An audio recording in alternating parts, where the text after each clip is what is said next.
Ayan na mga ka-Meta, mga ka-GMRC, mga ka-Uniteam, mga ka-Kampink, mga ka-ex-Dilawan, ayan, magagalit na kayo dyan. Mga ka-Isko, kamusta na kayo dyan? Mga kasama natin, ka-Pacman, ka-Antman, I hope you had the best rest, Sabbath day, kahapon, medyo kaya reset ng sistema dahil ito na.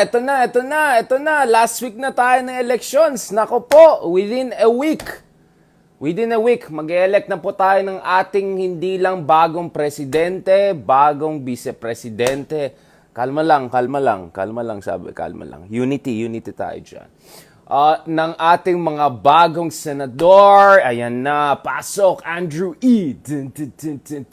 Yan, bagong congressman, bagong mga LGU officials. So a lot is at stake. This will be a humongous undertaking for our democracy. This will be a humongous democratic exercise, no? At of course, millions, 50, 60 million ang pwede bumoto dito sa election na yan. Napakataas yung number of eligible voters. Marami din tayong mga first-time voters dyan, mga ka-Gen Z, mga ka-age natin, mga kasabay ko na Gen Z, mga the moves, yan, mga ka-Gen Z natin. Andyan sila, of course, mga kasama natin from all across the country. Bumoto na po yung mga OFWs, bumoto na po yung mga media, at saka yung bang front liners, mga ganon. So, eto na, marami po ang boboto dito at the stakes for the Philippines is extremely high, no? At of course, kanina umaga, paggising ko pa lang, nako po, of course, kanina may interview tayo with Mike Enriquez dyan sa DZBB, no? Ating mga kapuso dyan, meron tayong interview dyan at of course, tinanong tayo, kamusta naman ang election, ano yung mga pagbabago? Sabi ko, maraming pagbabago nangyayari sa ating bansa over the past few years, but not for the best. Kumbaga, not good change. May real change, but medyo bad real change, no? So, lalong mukhang lumala yung sitwasyon na yung pagbababoy sa ating party list system, lalong dumadami yung mga political dynasties dyan, lalong dumadami ang political dynasties na pwede pumasok hindi lang sa Kongreso, kung saan 70-80% ay mga political dynasties. Pag sinama pa siguro natin mga anak sa labas, naku po, abot na siguro to ng 90%.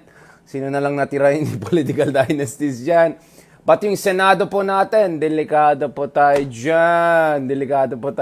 Mag-ina, mag-ama, magkapatid. Naku po, family reunion.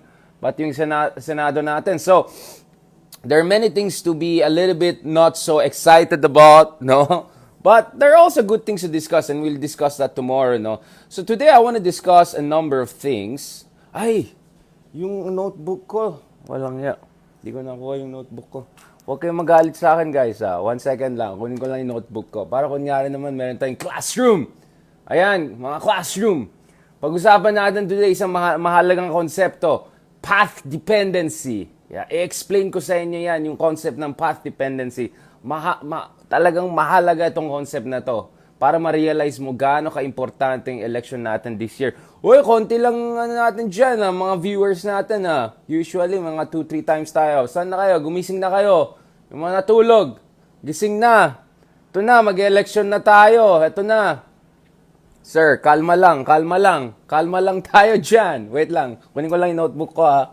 1 second, huwag kayo chismis masyado dyan. Ayan. Kunin natin mga notebook natin kasi ito yung parang natin journal natin, drama natin, mamaya na itong controls natin. Ayan.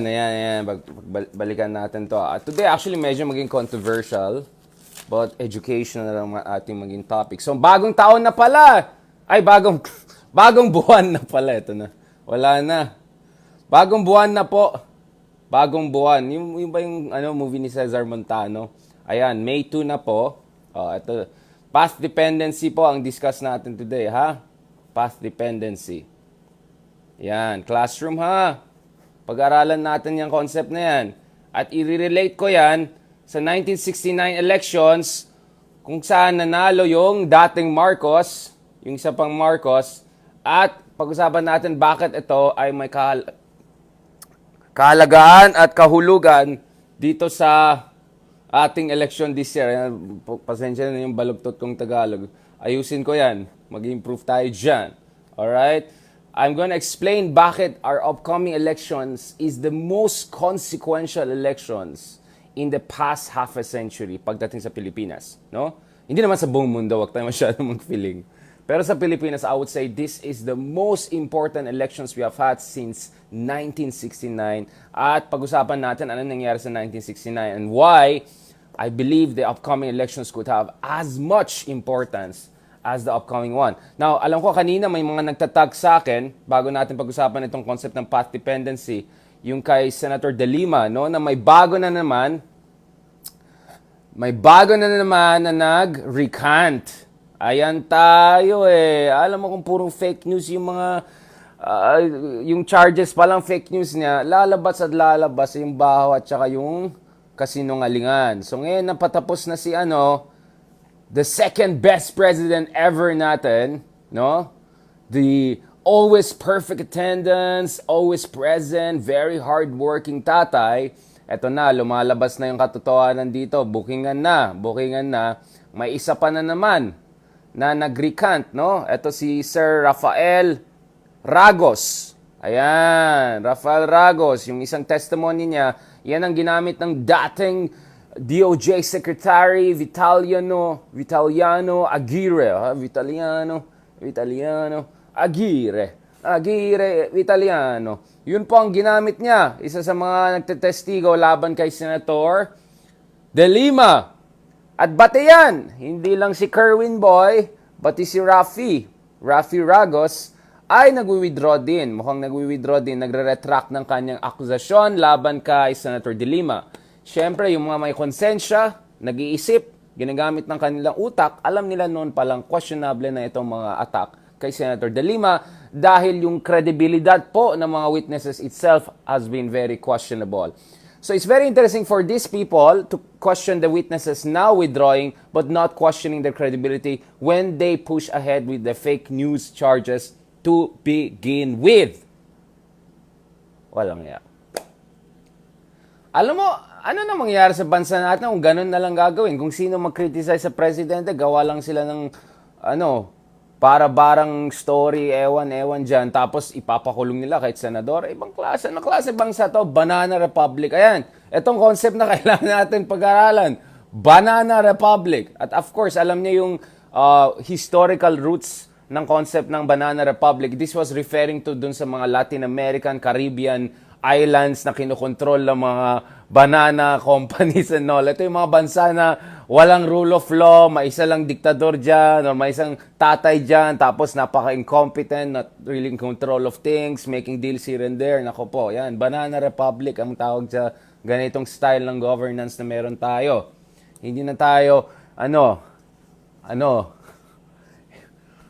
may sasabihin sana ako, pero hindi ko na sasabihin. Sige, next time na lang. In person na lang natin pag-usapan, ha? Gawa pa tayo ng sarili natin, big conference and all. Now, so nakikita natin ngayon, nung papatapos na yung administration, ayan na, lumalabas na mga katotohanan. Kasi yun nga ito na, di na sila takot. Sinasabi na nila yung katotohanan. And we have no idea what kind of stuff were done to make these people make these ridiculous claims against the Senator of the Republic. Kaya yung iba dyan, mga supporters ni Senator De Lima are hopeful na sana naman, all the good luck sa sistema natin with the system of injustice we have, na makalaya si Senator De Lima doon sa meeting de avance ng opposition, no? Na magaganap na soon, di ba? At millions strong ang gustong mangyari dito ng mga Lenny supporters, no? Tignan natin, base doon sa mga ibang reports nakita natin, up to 400,000, no?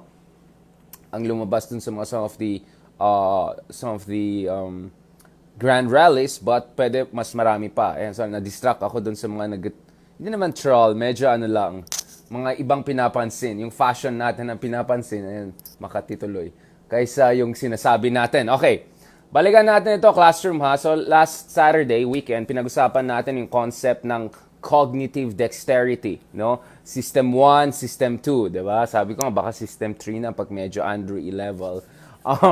So yung System 1 po, yun medyo yung fast thinking. Ito yung mga just sharp, fast instinctive, no? System 2, more contemplative, logical, tapos may deductive reasoning, etc., no? So, in-explain natin yan. Ano explain natin yan? Bakit kailangan makikita natin yung strength ng isang kandidato both in System 1 and System 2. Hindi lang yung kakayahan niya mag-explain ng mga komplikadong bagay, but also the ability to respond to pressure and under pressure. The ability to have fast thinking, boom, boom, boom, right? System 1 yan, System 1. That's what you need during wars, during crisis. Fight, flight, freeze. Ano bang magiging response mo? Kaya nga sabi natin, mahalaga na yes, mahalaga na, sir, kalmado lang tayo dyan. Unity po ang sagot natin dyan. Yes, medyo mahalaga yan, yung unity, kasi pwede naman i-Gcash, pwede i-Shopee, pwede i-Zalora, wag na kayo mag-star sa akin, mag-unity na kayo sa akin, no? Kasi pwede ko i-Gcash yan. But, kailangan din natin isang presidente na makikita natin kaya niya mag-handle ng pressure, mag-handle ng stress, mag-handle ng hostile questions. Because if a president cannot handle hostile questions, how can he handle hostile powers? How can he handle a hostile international environment? Diba? Common sense. In fairness kay Tatay Digong noong 2016, napaka-hostile yung mga tanong sa kanya sa media. Doon sa mga debates, maraming pwedeng tanong sa kanya, maraming pwedeng attack sa kanya. But guess what? Sumali pa rin siya sa mga debate. In fairness kay ex-Vice President Jejo Marbinay, ang daming atake sa kanya on the corruption issues and all of that, and yet nagpakita siya sa mga debates. Yeah, alam natin medyo hindi ganun kagandang performance, etc. But at least, di ba, meron silang ganun. Our former president, dictator, Ferdinand Marcos, nako, palaban yung taong yan. Speech ng speech. Kahit nung hindi na siya ganun ka-okay, makikita mo, speech ng speech, go ng go. At alam natin, hindi ito natakot sa mga hostile questions and all, kasi kaya niya handle yan, di ba? Especially nung medyo democracy pa tayo and all, which brings me to our discussion today, no? So sana naman, di ba, we can see the System 1 and System 2, cognitive dexterity, the ability of a candidate to switch between different modes of thinking, to handle stress, to handle pressure. Kailangan natin yan because nga, daming problema sa mundo, may climate change, may technological disruption, ang dami pong problema sa ating bansa, yung recovery sa pandemic, hindi bawal po yung tamad, bawal po yung sadot na sinasabi namin sa Ilocano, ang awan, nga mabalin nga sadot nga presidente. Kailangan fast thinker, kailangan maraming alam, kailangan gamay na gamay ang issues. Madali po mag-upload sa YouTube ng mga scripted production level. Madali lang po, madali gumawa ng exaggerated CV, ganun. Ang dali lang yan, hindi lahat naman yan, production yan, pre-publish yan, inedit na yan, scripted na yan. Wala yan, hindi po scripted ang katotohanan. Pagdating sa politika, hindi mo pwede scripted yan. Kung may mangyari sa West Philippine Sea, hindi mo pwede sabihin, sir, kalmado lang tayo, upload natin sa YouTube, mamaya yung response natin. Ay, hindi pwede i-TikTok ang presidency. Diba? Okay.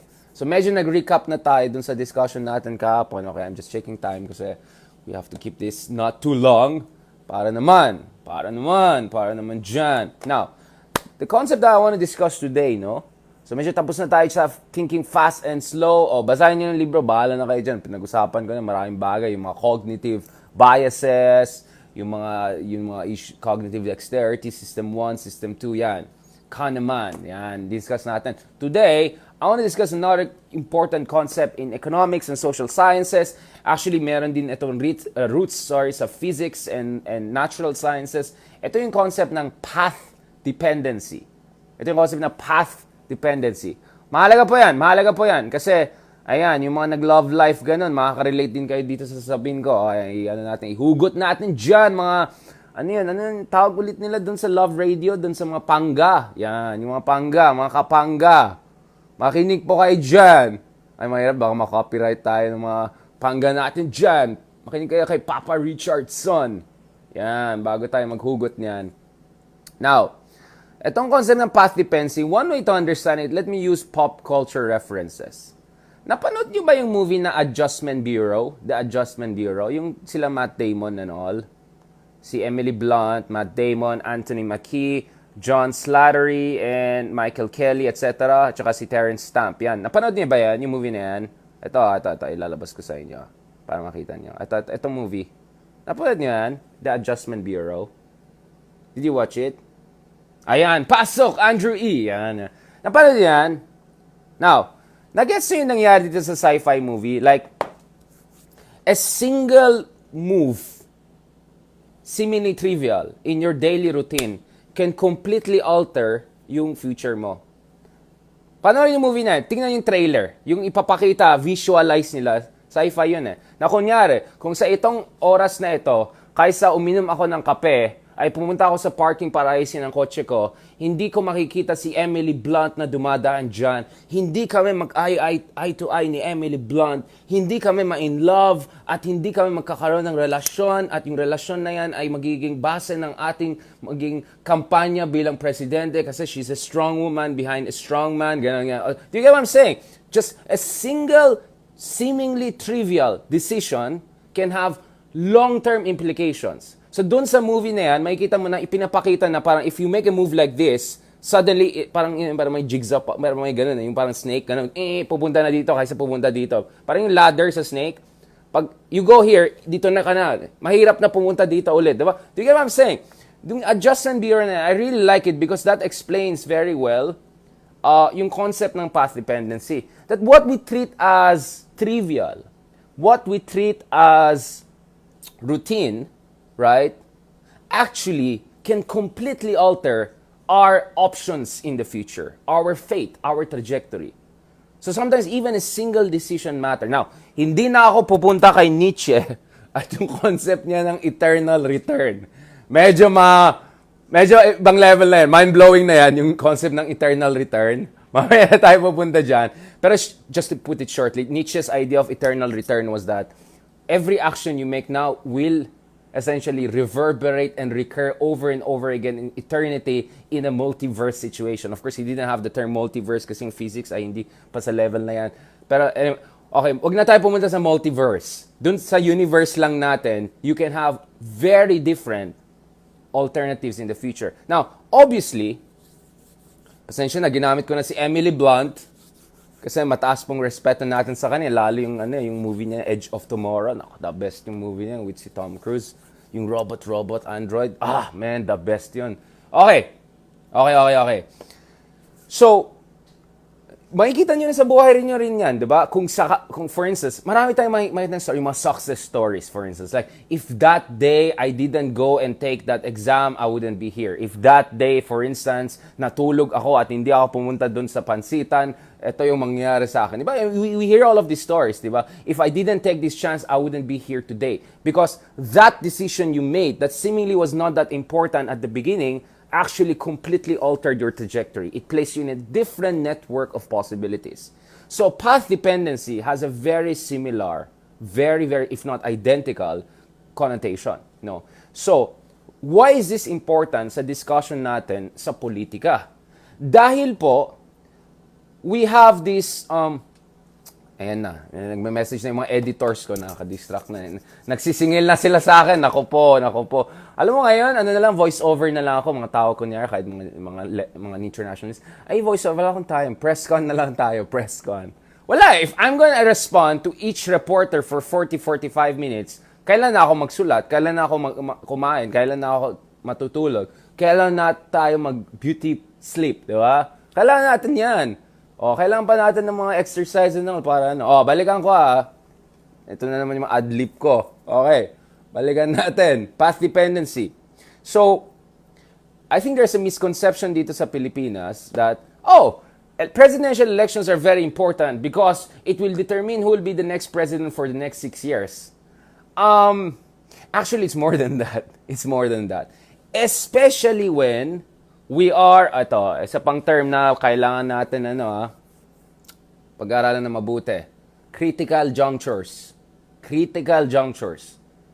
All elections are important, but some elections are more important than others, right?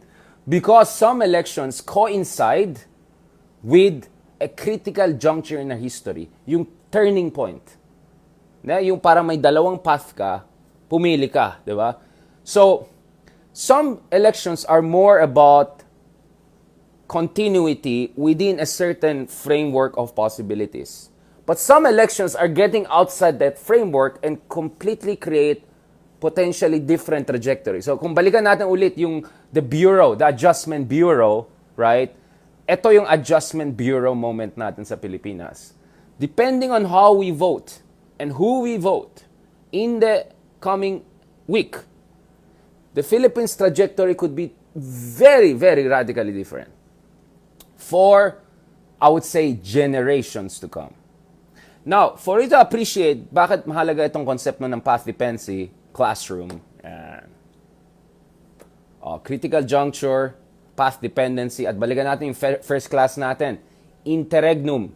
Because President Duterte represents an interregnum. Medyo nasa ere tayo ngayon. The old order has perished. Medyo wala na. Yung nakikita natin, base sa numbers na pinakita ko sa inyo, Pew Survey, World Value Survey, nawala na po ng tiwalang karamihan ng mga Pilipino doon sa mga usual reformist liberal regimes. Medyo malabo na yan, right?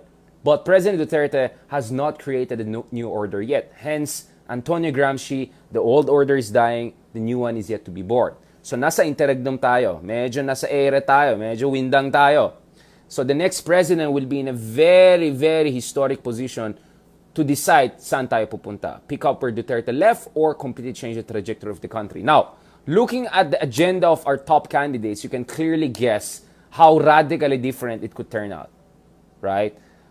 Okay, Isko wants a kind of a third way, right? We can debate about that. Lenny obviously wants not only restoration, but the radical, progressive kind of level up dun sa reformist, gradualist regimes na meron tayo in the past. And Ferdinand Marcos Jr., be my guest. Be my guest. I mean, one of the worries I have is what Russians and Soviets always worry about. They say, in our country, even the past is unpredictable. Kasi kung meron kang gobyerno na sobrang iba yung konsepto ng katotohanan, pati yung kasaysayan mo ay pwede maging iba. So, I don't know, dun sa mga historiador natin na kaibigan dyan, bahala kayo dyan. No? Basta, feel ko after this election, maging unpredictable yung past natin, hindi lang future natin. In fact, I think I can better predict the future after these elections than our history and past. Okay. Magkakaroon na naman ng history wars na yan. Now, going back again, path dependency. Now, let me demonstrate this to you by giving you a very important historical precedence, which I believe is the other important critical juncture elections in our history on the same level as our elections next week. And this is the 1969 elections. And that elections, for me, essentially has shaped the past half a century of Philippine politics. So kung i-google niyo yan, sino naglaban dyan sa 1960 elections? Alright, so alam natin dyan, pakita ko sa'yo para namang klaro, yan, 1969 elections. So alam natin, yung isa dyan ay re-electionist Ferdinand Marcos. Right? Sinong kalaban niya? Sinong kalaban niya ulit? Classroom? Yan, Osmeña. Sergio Osmeña Jr. So Liberal Party, si Sergio Osmeña, and by the way, Liberal Party was an ex-party of Ferdinand Marcos, hindi siya pinili bilang presidential candidate, etc. At alam natin the rest of the history. And then Ferdinand Marcos. And what was interesting about this race is that Osmeña lost in his own bailiwick. Natalo siya sa Cebu, which was like the most eyebrow-raising development in what Time Magazine, New York Times, all of these media, major media installation described as one of the dirtiest and most violent elections in at least Philippine history up until that day. And I would say perhaps it is the most violent and dirty elections we have had. And then siguro the other one, a very questionable elections, yung Hello Garcia. Kamusta naman dyan, tita? Yan. Ayan tayo. So 1969 elections. Kaya nga mahalaga na talaga gamay natin yung ating kasaysayan. Hindi lang general. Kasi ganito tayo, we either swing too far into the past, General Luna, Rizal, whatever, but for me, that's not even, or Gomburza, but I think we have to go before that, yung Cadiz Constitution, etc. But di ko na pupuntahan yan.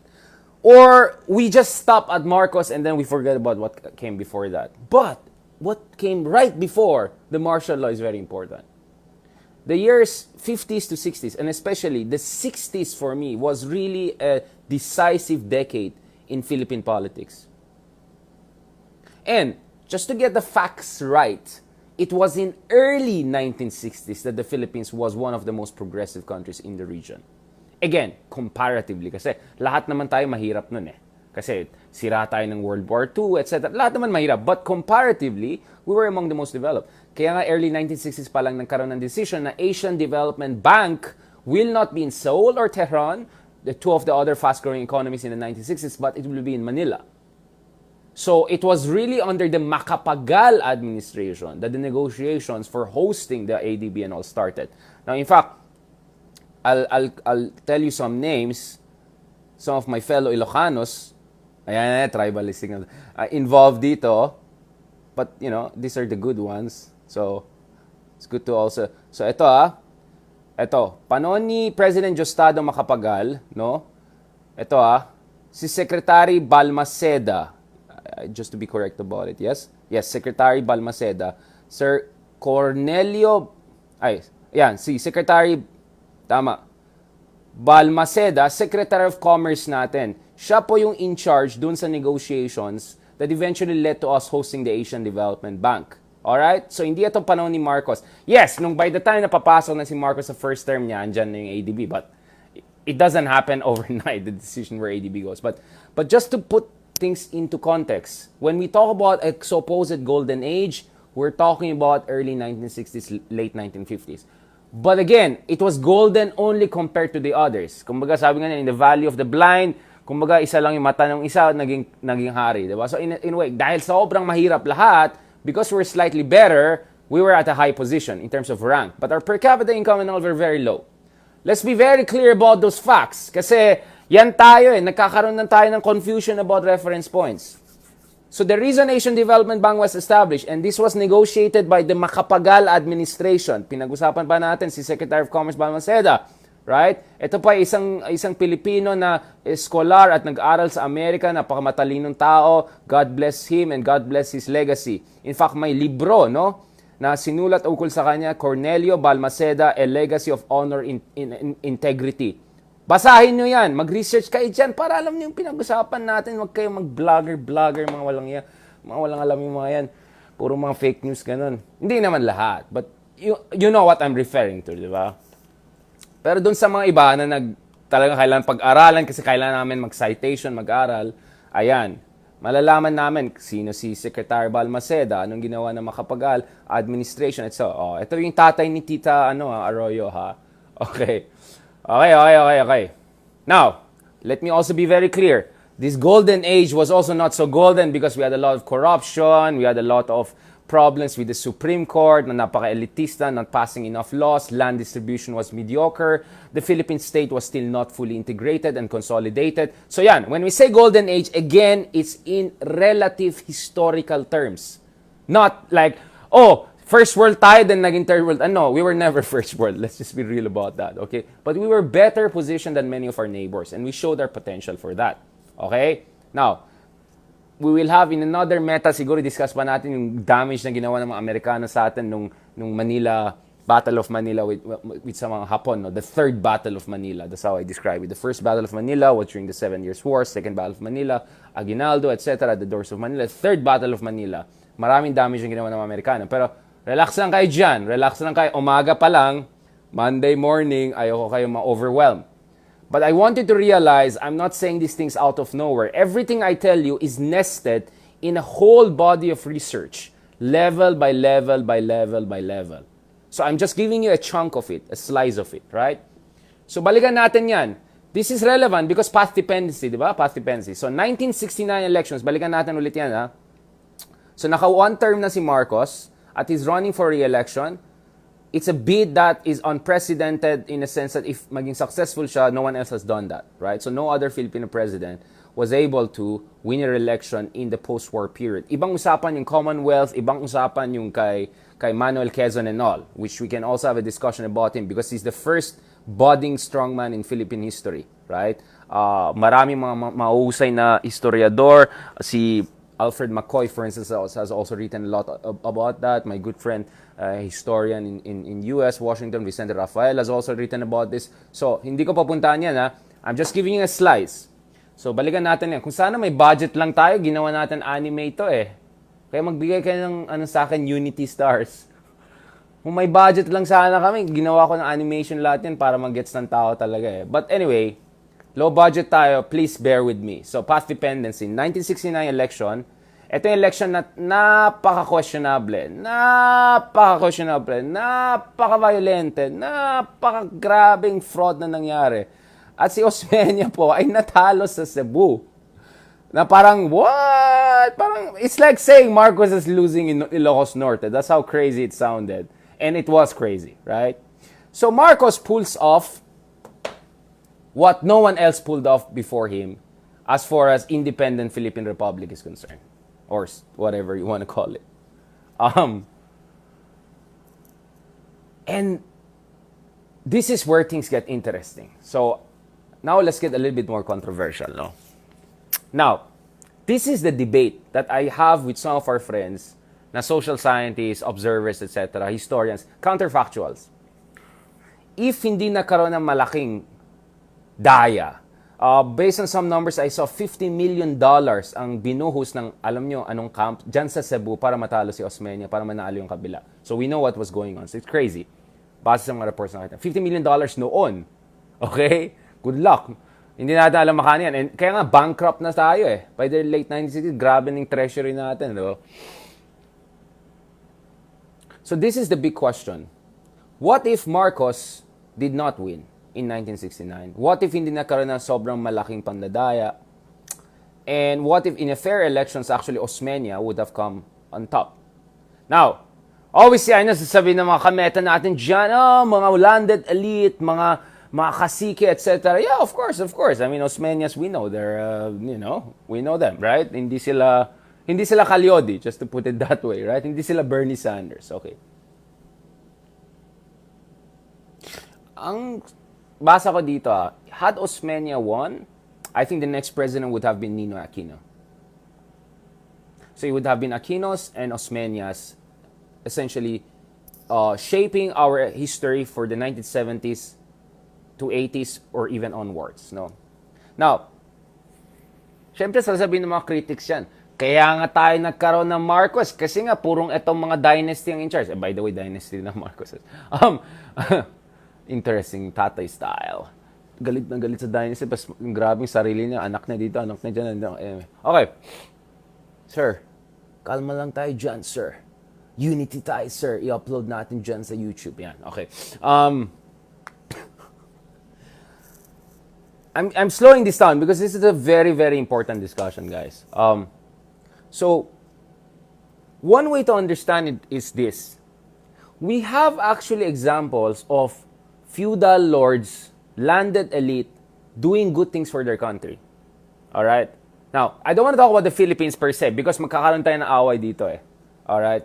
O di, meron. Okay, for educational purpose, let me give you examples from our neighboring countries. Kilala niyo ang Samsung and Hyundai and all of that, right? Diba? The Samsung families, mga tinatawag na chaebols. And before the chaebols, there were so-called zaibatsus in Japan. This is Imperial Japan, and then, of course, now, unahin pa natin yung zaibatsu ng Japan. Where do you think these big companies, these Japanese car companies, I think Honda, yung mga ganon, come from? A lot of them, if you research it, their background were, a lot of them had backgrounds in what?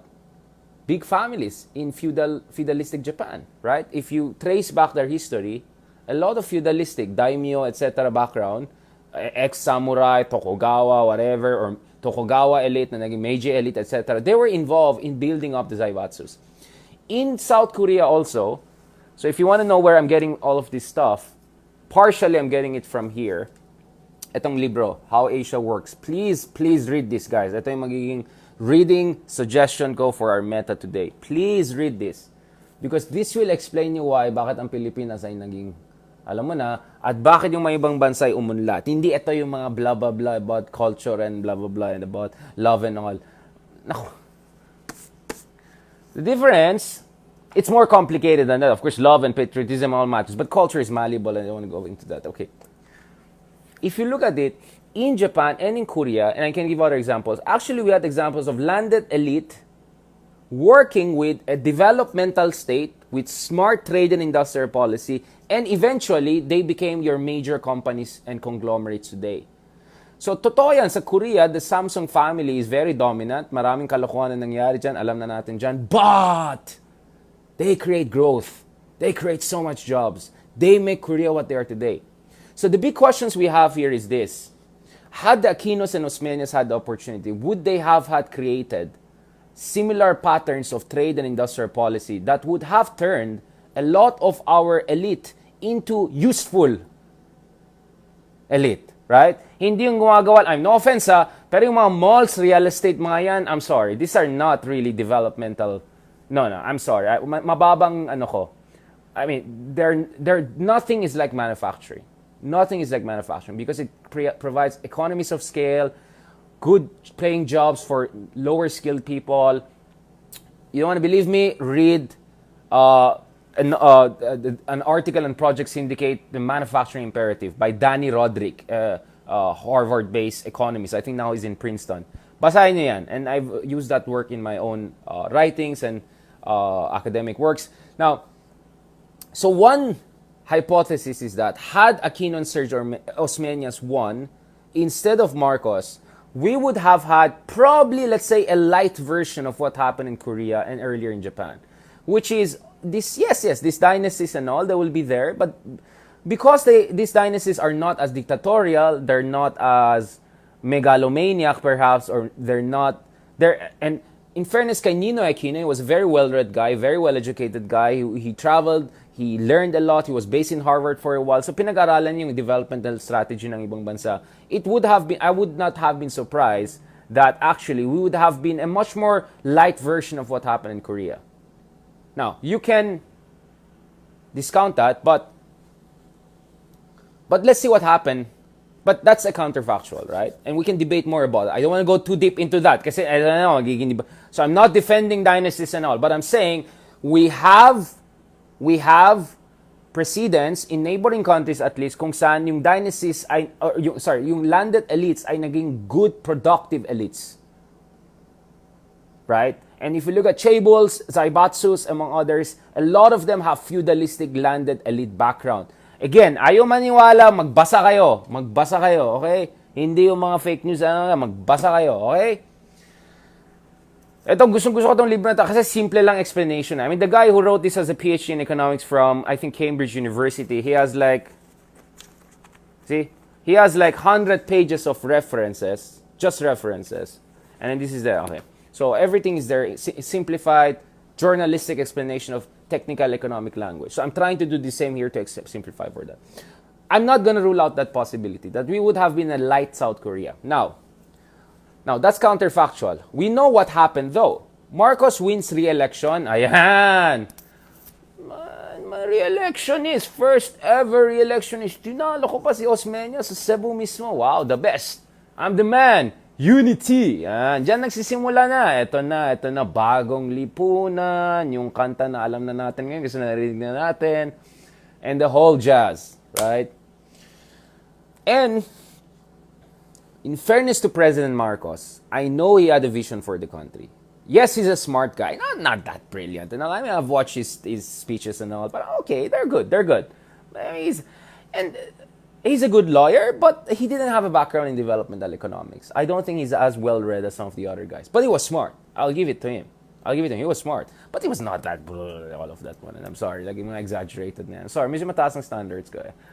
Medyo mataas ang standards natin eh.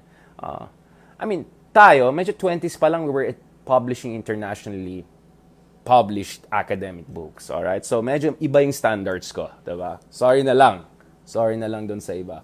Okay, ito. So we know what happened. Once he got re-elected, the temptation for, bakit 2 terms lang? Gawin natin 3 terms. Bakit 3 terms? Gawin natin 4 terms. So the moment he got the chance to get re-elected, and then he also saw many people questioning the re-election and all of that, essentially we were going down a very dangerous road. And that dangerous road reached a critical threshold when Marcos decided to declare martial law to essentially prevent a transition towards a different presidency. Because ito na, di ba? Patapos na yung second term niya, so dapat mag-step out na siya, di ba? Kasi yun lang, dapat 2 terms lang. But he knew that things could go against him once he's out of power. And at the same time, he had this sense of messianic complex na I want to save the country, we need a vision, we need centralized democracy and all of that, and boom. And let's talk about what happened next. So again, classroom balikan natin. Early 1960s po yung golden age natin. Alright? Again, golden only in relative terms, not in absolute terms. So let's look at some key numbers here. Right? So, let's for instance, look at the debt crisis. So I'm getting this from some of our good friends, sila Punong Bayan, among others. So, okay, before going to them, let me use the other data. Okay? So for instance, yung dollar to peso exchange natin, tignan mo yung value ng peso, baksak ng sobrang laki. Right? So when Marcos started, the value of, balikan ko yung post ko na, ano yung exchange rate natin? So yung mga nagsisisi kay Cory and all, parang interesting. You're missing 90% of the picture, right? I already criticized yung mga kakulangan ng mga quote-unquote dilaw, right? But ito, ano yung... okay, sorry.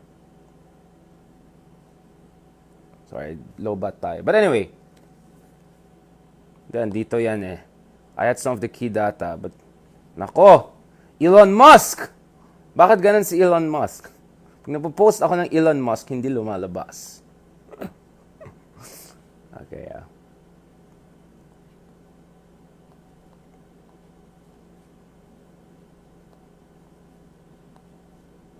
O, sige lang huwag niyo akong pansinin dyan.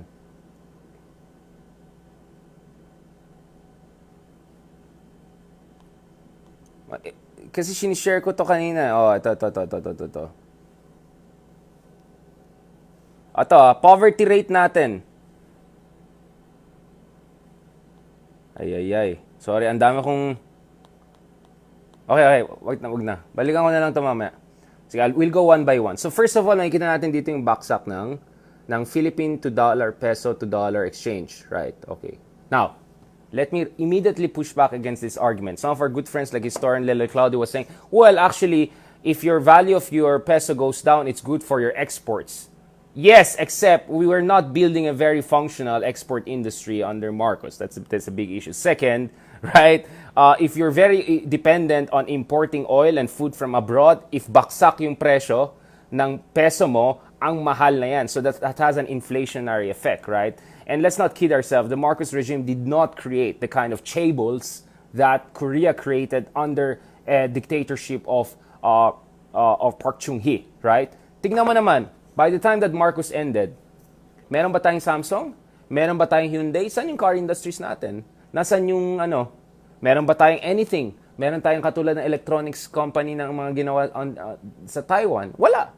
Show me one. What was our car industry towards the end of the Marcos regime? Like global standard car industry. Anong counterpart natin? Because Park Chung-hee in South Korea also had more than a decade in power, but in that period, he disciplined their trapos and dynasties and pushed them under the very good trade and industrial policy towards creating the Hyundais and Samsungs and all of that we have today.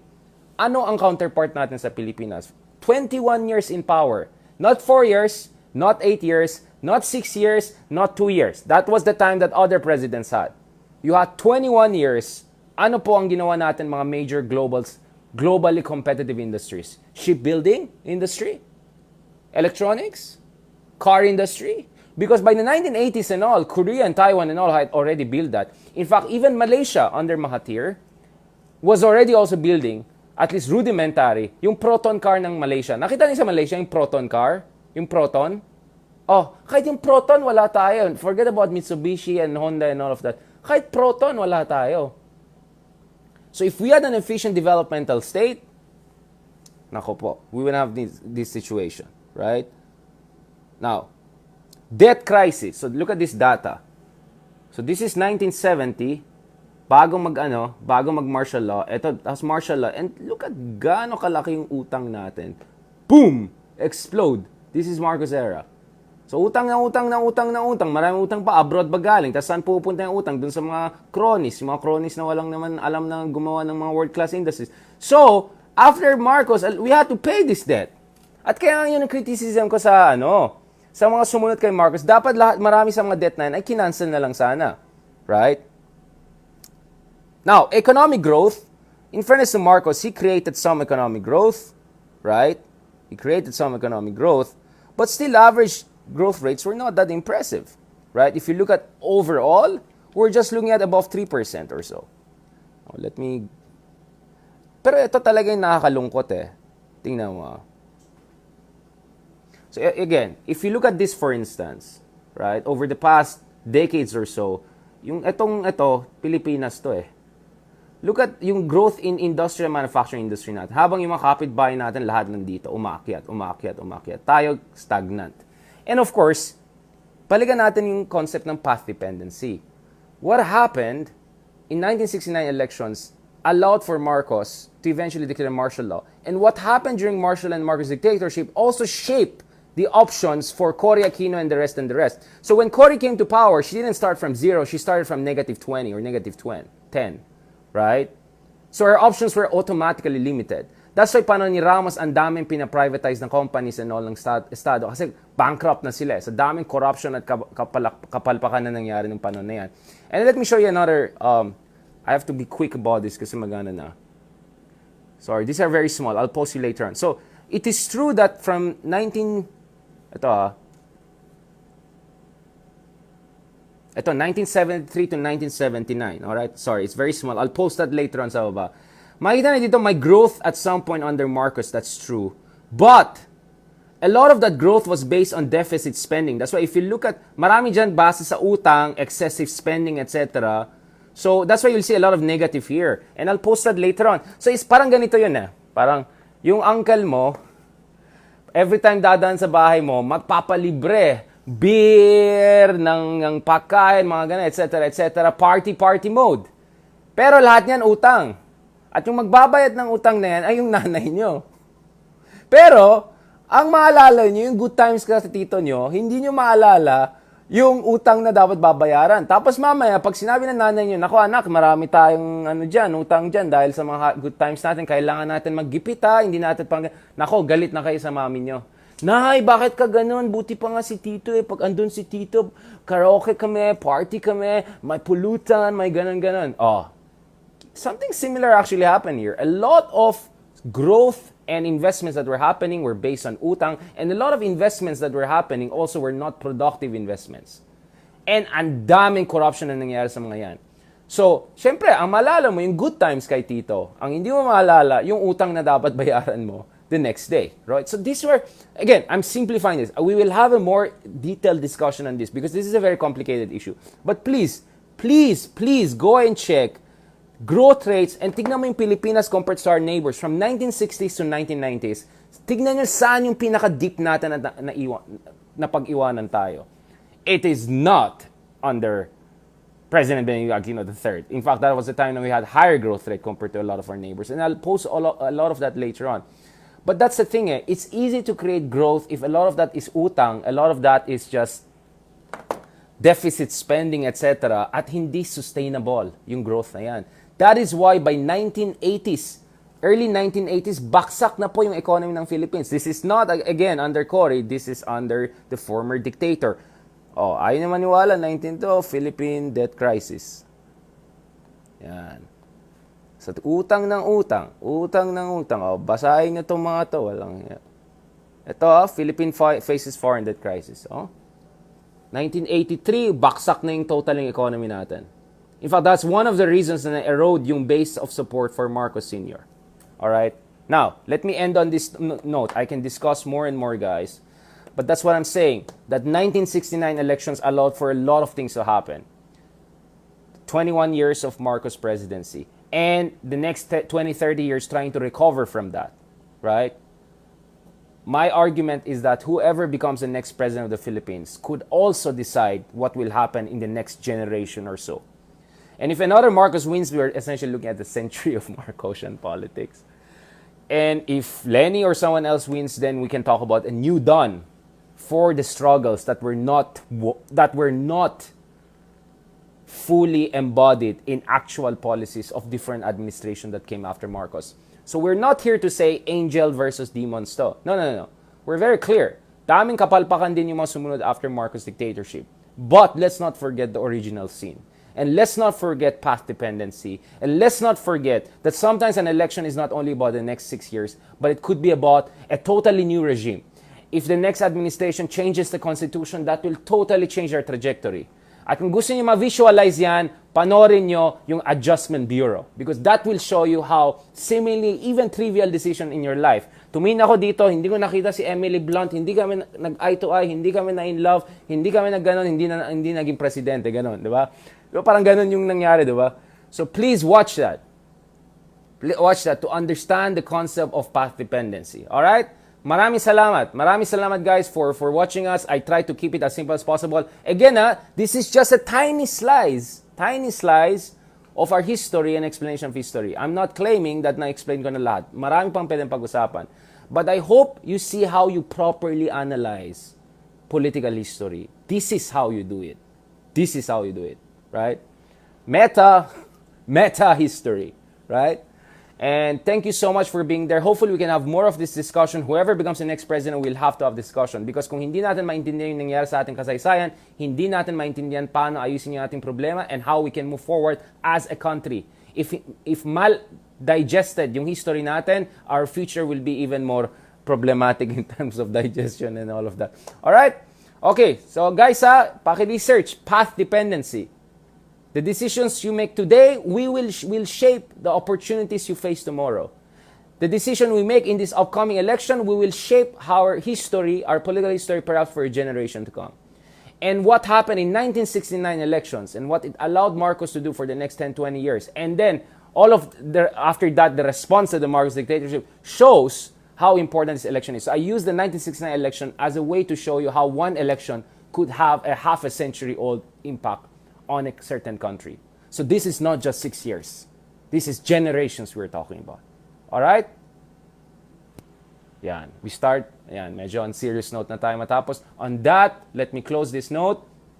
Have a good time with your family. Use this time for reflection, etc. Medyo balikan yan. Don't worry, later I'll post the data, etc. Some of the things I'm posting here, we will have more discussion of this, God willing. And dun sa ating mga Muslim na kapatid, brothers and sisters, I know you're in your final day of fasting. God bless you. And advance Eid al-Fitr Mubarak, no? To our Muslim brothers and sisters. May God bless you. May God bless you all. Kahit saan ka galing, Ilocano, Bisaya, whatever, I don't care. God bless you. Kahit bumoboto ka kay Pacman, Antman, GMRC, lahat, God bless you. All of us need to properly understand ano nangyari sa ating bansa. And please, sometimes, just for a moment, open your eyes. Just a little bit, try to listen to people, right? All we're trying to do here is discuss facts, put the facts together, and explain to you what happened to our country. Saan tayo nagkamali at saan natin pwedeng ayusin to. So please do not take these upcoming elections as just another routine election. It is not another routine election. It is the most consequential election in contemporary Philippine history. It is as important as the 1969 elections. And if the 1969 elections could actually decided the fate of our country for the next 20, 30, 40, 50 years, I believe that these elections could also have almost similar level of impact. So ang pinag-usapan dito, hindi lang yung sinong cute, sinong type ko, sinong kalmado, sinong unitig, sinong Antman, sinong Pacman. Hindi. Ang pinag-usapan po natin dito is yung kinabukasan na ating mga anak and their children and for generations to come. Alright? Please, I'm not gonna tell you who to vote for. You already know that. You're adults. I'm not here to tell you what. But I want you to realize this is no joke. This is a serious stuff. Mga kaibigan natin, Gen Z, please, hindi ito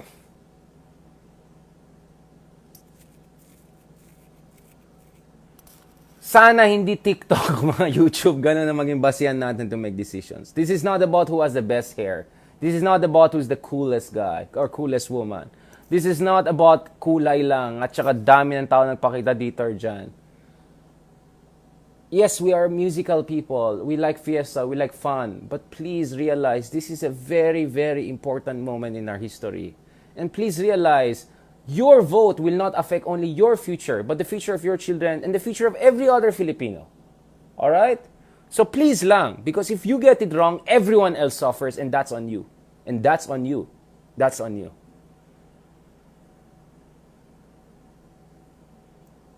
So yun, this is the most consequential elections we have since 1969. That is my contention. I don't know if others are making that argument, but this has been my argument for quite some time. Because after the interregnum of Duterte, the next president can do a lot, can do a lot, can do a lot. Easiest one, I mean the most important one, na easiest also, or easier than at least in previous times, change the constitution. I can see a very high probability of constitutional change in the coming years. And if the wrong administration oversees constitutional change, naku po, you can imagine anong pwede pasok dyan sa bagong constitution. Anong mga kababalagan ang pwede mangyari? So yes, maraming kulang dyan sa 1987 constitution. But the right people should change the constitution, because if the wrong people change an imperfect constitution, we will end up even in a worse situation. Regardless of what TikTok, YouTube, and all of those things tell you.